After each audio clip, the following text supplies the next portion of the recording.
Halo, berjumpa kembali di Omah Solusi Indonesia, Studio Jakarta Timur. Salam sejahtera untuk teman-temanku dimanapun kalian berada. Saya senantiasa berdoa untuk rekan-rekan sekalian agar kiranya rekan-rekan sekalian senantiasa diberikan kesehatan yang berlimpah, diberikan kesabaran, dimudahkan juga dan juga dilancarkan dalam setiap usaha dan pekerjaan yang rekan-rekanku lakukan, sehingga pada akhirnya rekan-rekan bisa segera terlepas dari kesulitan finansial yang saat ini sedang rekan-rekan hadapi. Rekan-rekan, pada video kali ini saya akan membahas tentang hal yang seringkali tidak siap untuk dilakukan oleh debitur ketika ia memutuskan untuk macet, entah itu kartu kreditnya, entah itu KTA, ataupun pinjol. Ini sebenarnya adalah hal yang utama dan pertama, dan apabila ini tidak bisa dilakukan oleh debitur yang macet itu, maka niscaya hal tersebut akan semakin memperberat bebannya. Dan hal ini juga bisa semakin memperlemah mental dari sang debitur macet tersebut. Rekan-rekanku sekalian, apabila rekan-rekan saat ini sedang menghadapi permasalahan finansial, sehingga rekan-rekan memutuskan untuk sementara waktu memacetkan membayar kartu kredit, membayar KTA, dan pinjol mungkin ya. Mungkin pada saat rekan-rekan melakukan itu, rekan-rekan berada di dalam sebuah tekanan mental yang luar biasa besar. Tapi rekan-rekan harus ingat bahwa rekan-rekan itu tidak sendiri. Setelah pandemi COVID masuk ke Indonesia, ataupun secara global kita bicara ke dunia, ya, itu perekonomian banyak yang kolaps. Jangankan perorangan, entitas atau badan usaha, bahkan negara pun banyak yang kolaps. Banyak yang hancur kondisi finansialnya. Dan itu masih terjadi sampai saat ini. Walaupun mungkin pandemi sudah dinyatakan berakhir, tapi efek yang ditimbulkannya itu masih sangat terasa. Kalau rekan-rekan baca berita tahun 2025, itu dunia akan memasuki resesi. Demikian pula 2026. 2024 ini perekonomian tidak ada tanda-tanda membaik. Banyak mungkin di antara rekan-rekan yang usahanya masih berjalan di tempat, belum ada peningkatan, bahkan mungkin menurun. Banyak juga rekan-rekan yang bekerja mungkin gajinya masih belum kembali seperti sebelum pandemi. Untuk pabrik-pabrik mungkin mulai dibatasi overtime-nya atau lemburnya. Dan ini tentunya sangat berpengaruh terhadap kondisi finansial rekan-rekan. Dan itu banyak sekali, bukan hanya rekan-rekan. Bukan hanya rekan sendirian terus merasa bahwa apa yang saya rasakan ini berat dan itu cuma saya saja. Enggak, banyak. Jadi pada saat rekan-rekan itu memutuskan untuk macet sementara waktu, ya, buanglah dahulu rasa malumu. Itu adalah hal yang utama dan pertama yang harus rekan-rekan persiapkan. Buang jauh-jauh rasa malumu. Berdamailah dahulu dengan dirimu. Kondisimu saat ini memang sedang kesulitan finansial, memang sedang macet. Itu rekan-rekan terima dulu. Berdamailah dengan dirimu. Jangan berpikir hutang itu adalah aib. Sesuatu yang harus kemudian kita tutup-tutupi serapat mungkin. Tidak boleh ada orang tahu, bahkan keluarga sekalipun, bahkan pasangan sekalipun. Itulah sebenarnya yang membuat rekan-rekan menjadi stres, menjadi depresi. Karena rekan-rekan merasa bahwa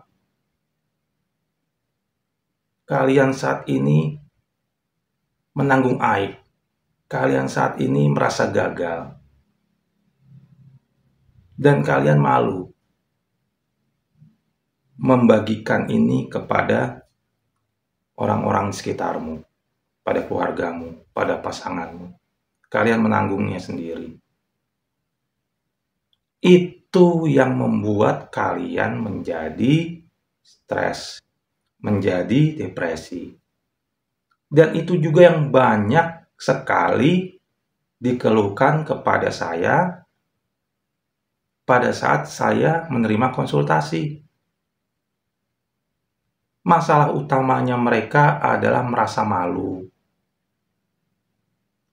Malu karena mereka macet kartu kredit, nanti akan didatangi oleh kolektor, ditelepon oleh kolektor.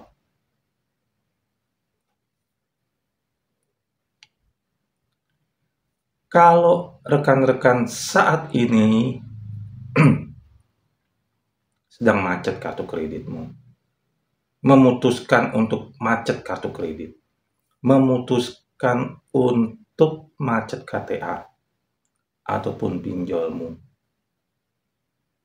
dan kalian lebih mengutamakan kepentingan keluargamu.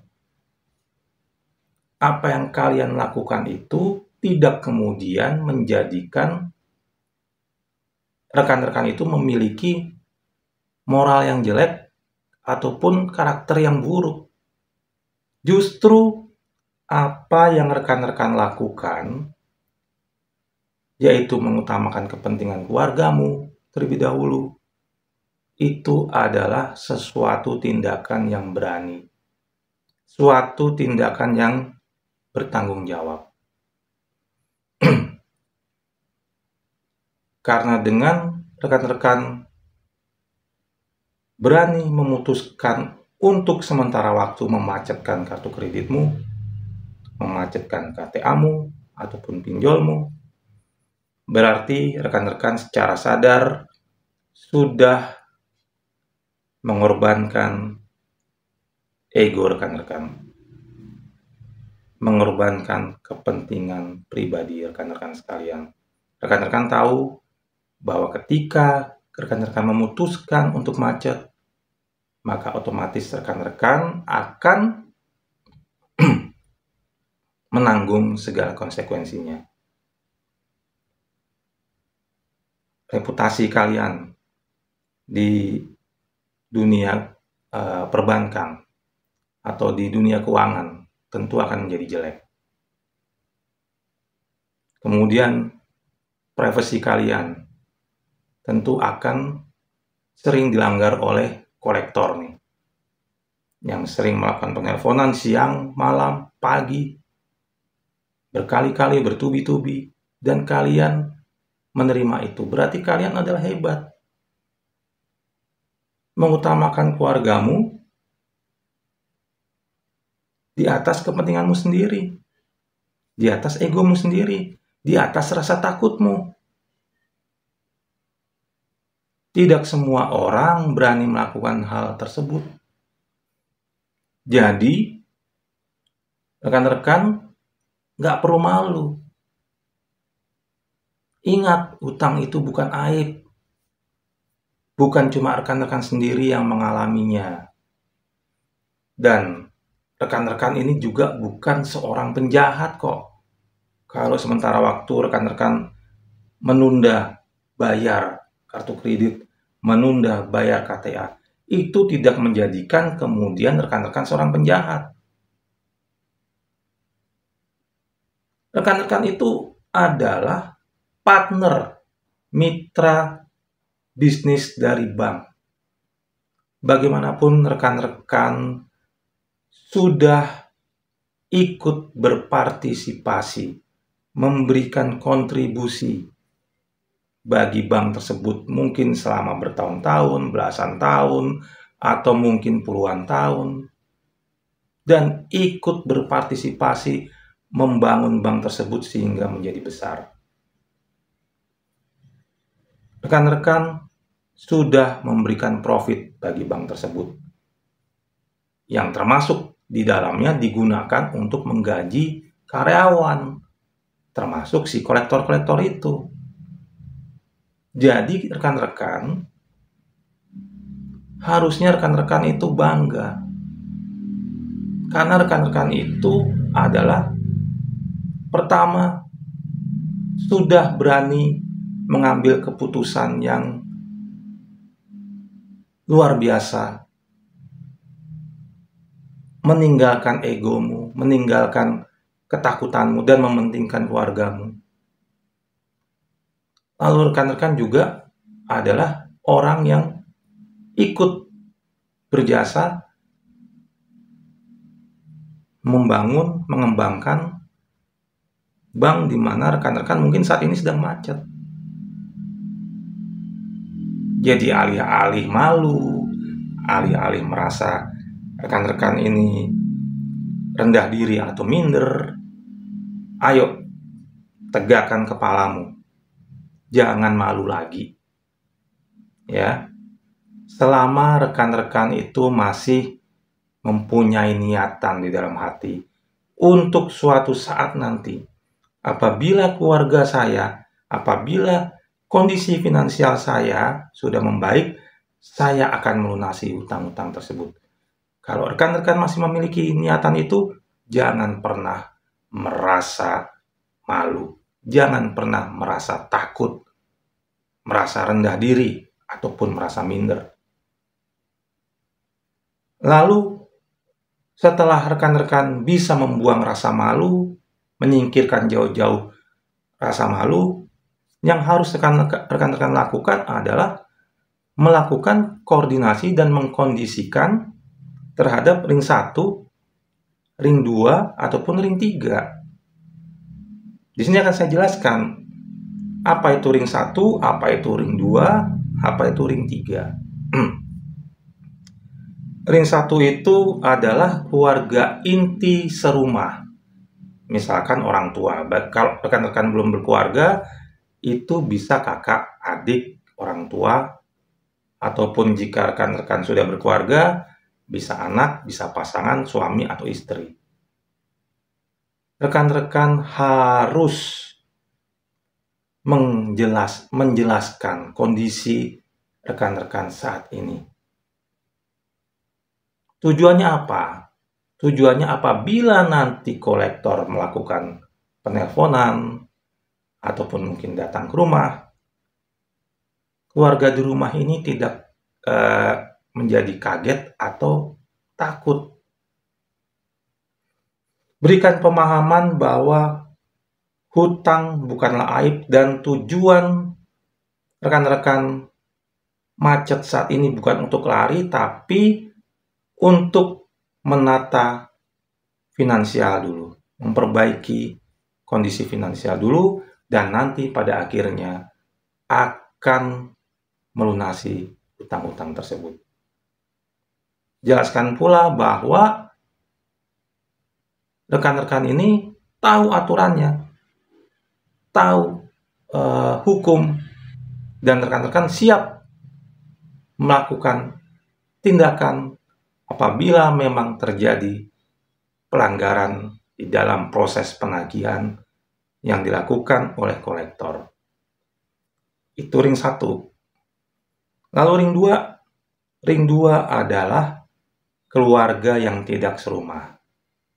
Misalkan apabila rekan-rekan sudah menikah, itu bisa orang tua, bisa juga mertua, bisa juga keluarga adik atau kakak sekandung yang mungkin sudah berkeluarga juga, bisa om, tante, sepupu.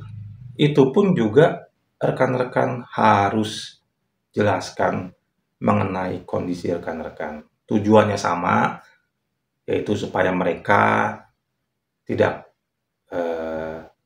kaget, tidak menjadi takut ataupun terintimidasi ketika tiba-tiba ada kolektor yang menelpon mereka. Jelaskan bahwa penelponan selain kepada debitur adalah sebuah pelanggaran. Dan mereka ini apabila ditelepon tidak berkewajiban memberikan informasi apapun kepada kolektor. Dan bahkan mereka bisa melaporkan apabila dirasakan itu memang mengganggu. Nah, itu tadi ring 2. Sekarang ring 3. Ring 3 itu adalah lingkungan rumah, lingkungan kantor. Tetangga misalkan, RT, RW, atau mungkin security di kampung atau di komplek. Ini yang lingkungan perumahan. Tujuannya apa? Seringkali kolektor itu dalam tindakan penagihan yang agresif itu datang ke rumah ataupun juga bisa ke kantor. Itu tujuannya bukan sekedar menagih, tapi membuat kegaduhan. Biar apa? Biar rekan-rekan itu merasa malu, merasa tertekan, dan ujung-ujungnya bayar. Nah, dengan rekan-rekan menginformasikan kondisi rekan-rekan kepada RT, RW, ataupun tetangga di kiri kanan, pada saat si kolektor itu datang, dan kemudian mungkin mereka ini melakukan kegaduhan, entah itu pukul-pukul pagar, entah itu mungkin teriak-teriak, atau bersuara yang keras dengan tujuan tetangga-tetangga dengar, apa yang mereka lakukan itu sia-sia. Karena apalagi mau dibikin malu kalau rekan-rekan sudah menginformasikan hal tersebut. Dan bahkan di beberapa kasus yang saya hadapi, tetangga kiri kanan justru ikut membantu si debitur macet ini dan merekam itu. Kemudian RT serta RW pun juga sama, bisa melakukan pengusiran terhadap kolektor-kolektor yang melakukan tindakan-tindakan yang melanggar aturan penagihan ini. Bukan artinya si RT atau RW ini turut campur dalam hal hutang piutang, tapi bagaimanapun juga RT dan RW ini menegakkan aturan di mana ketika kolektor itu melakukan suatu tindakan yang mengganggu ketertiban warga, ketertiban umum, maka mereka sebagai aparat setempat, pejabat setempat, bisa dan mempunyai hak untuk melakukan pengusiran. Dan bisa juga berkoordinasi dengan aparat polisi setempat untuk melakukan tindakan pengusiran. Hal yang sama juga rekan-rekan perlu lakukan kepada lingkungan kantor apabila rekan-rekan bekerja, kepada atasan, kepada rekan sekerja, kepada HRD, pihak keamanan kantor, itu perlu juga rekan-rekan kondisikan. Rekan-rekan informasikan kondisi yang rekan-rekan saat ini sedang hadapi. Sehingga apa yang terjadi apabila terjadi gangguan yang disebabkan oleh kolektor membuat gaduh, ini pihak kantor bisa mengantisipasi. Karena apa yang mereka lakukan itu sudah merupakan sebuah pelanggaran terhadap cara penagihan yang telah ditetapkan oleh Bank Indonesia ataupun melalui peraturan OJK dan juga asosiasi fintech. Itu ya rekan-rekan ya. Jadi kalau rekan-rekan sudah mengkoordinasikan dengan ring 1, ring 2, ring 3, artinya pada saat kolektor berupaya mempermalukan rekan-rekan, rekan-rekan sudah tidak lagi memiliki beban. Karena apa yang harus dipermalukan kalau lingkungan sekitar sudah mengetahui memang kondisi rekan-rekan seperti apa adanya, yaitu sedang macet, sedang mengalami kesulitan finansial. Dan mereka juga tidak bisa, kolektor ini tidak bisa menciptakan yang namanya kolektor bayangan. Kolektor bayangan tuh yaitu ini kolektor sebenarnya bukan kolektor, tapi seolah-olah menjadi kolektor. Jadi misalkan kolektor ini menelpon mertua, kemudian karena sering ditelepon mertua ini merasa terganggu. Pasti ada rasa panik, pasti ada rasa takut ya. Kemudian orang tua mulailah berkeluh kesah dan mungkin menumpahkan kekesalannya kepada anaknya.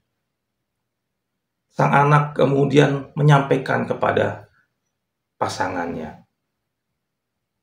bagaimana orang tuanya merasa terganggu, bagaimana orang tuanya merasa kesal. Nah, hal ini tentu bagi debitur akan menjadi dilematis. Kondisi yang sangat menyulitkan. Jauh lebih sulit dibanding menghadapi kolektor yang sesungguhnya. Jadi itulah tujuannya mengapa kita harus mengkondisikan ring 1, ring 2, ring 3 kita. Dan awal dari semua ini adalah hilangkan dulu rasa malumu. Ingat, saat engkau mulai memutuskan untuk menyadari bahwa kondisi finansialmu sedang tidak baik-baik saja, dan kau putuskan untuk macet, sementara waktu menunda bayar kartu kreditmu, bayar KTA-mu, ataupun bayar pinjolmu, itu tidak secara otomatis menjadikan engkau orang yang bermoral jelek, berkarakter buruk. Justru apa yang rekan-rekan lakukan adalah sesuatu yang hebat. Karena rekan-rekan sudah mencapai taraf di mana rekan-rekan bisa menanggalkan segala ego rekan-rekan, kepentingan rekan-rekan, dan mengutamakan kepentingan keluarga di atas segalanya. Tapi jangan lupakan juga, bagaimanapun hutang adalah hutang dan wajib dibayar. Pada saat rekan-rekan sudah mengalami perbaikan kondisi finansial, bayarlah hutang-hutangmu satu persatu sampai lunas.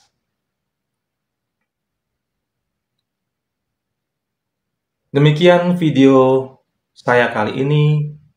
Semoga apa yang saya sampaikan ini bisa bermanfaat bagi rekan-rekan sekalian. Dan apabila memang itu dirasakan bermanfaat, silakan di-like, di-subscribe, dan juga di-share ke rekan-rekan, ke sanak saudara, ke teman-teman yang mungkin saat ini sedang mengalami permasalahan yang sama, yaitu macet kartu kredit, macet KTA, macet finansial. Maksud saya macet pinjol. Tidak perlu merasa malu, karena hutangmu bukan aib.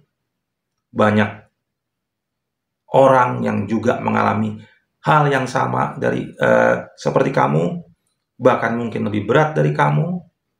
Dan kalau rekan-rekan membutuhkan teman untuk berbagi, teman untuk saling menguatkan, rekan-rekan bisa bergabung dengan komunitas Omah Solusi Indonesia. Rekan-rekan hubungi saya di nomor ini, sebutkan namamu, domisilimu, juga permasalahan yang saat ini kamu hadapi. Saya pasti akan segera menghubungi lewat WA dan lewat telepon.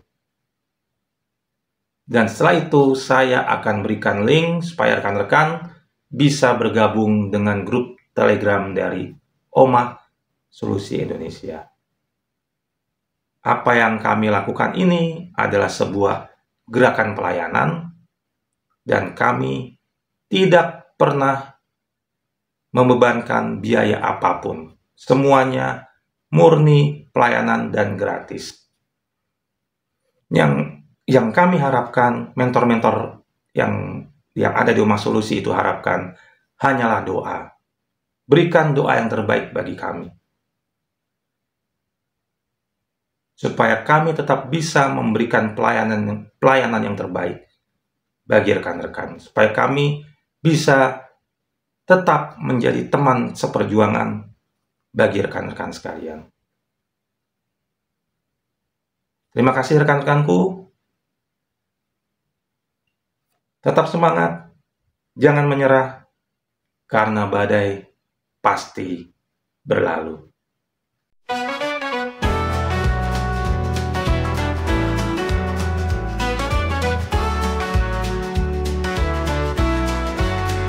Seakan terasa berat dan dunia seakan gelap, jangan kau ragu, teruslah maju. Cahaya akan selalu datang. Jangan pernah menyerah, tetap semangat.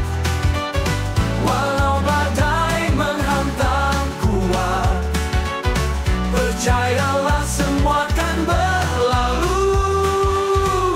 Mentari kan bersinar untukmu. Meski jalan penuh duri dan air mata tak berhenti, ingatlah langit tak selalu kelabu. Pelangi menanti di ujung waktu. Meski jalan penuh duri dan air mata tak berhenti, ingatlah langit tak selalu kelabu. Pelangi menanti di ujung waktu. Jangan pernah menyerah, tetap semangat. Walau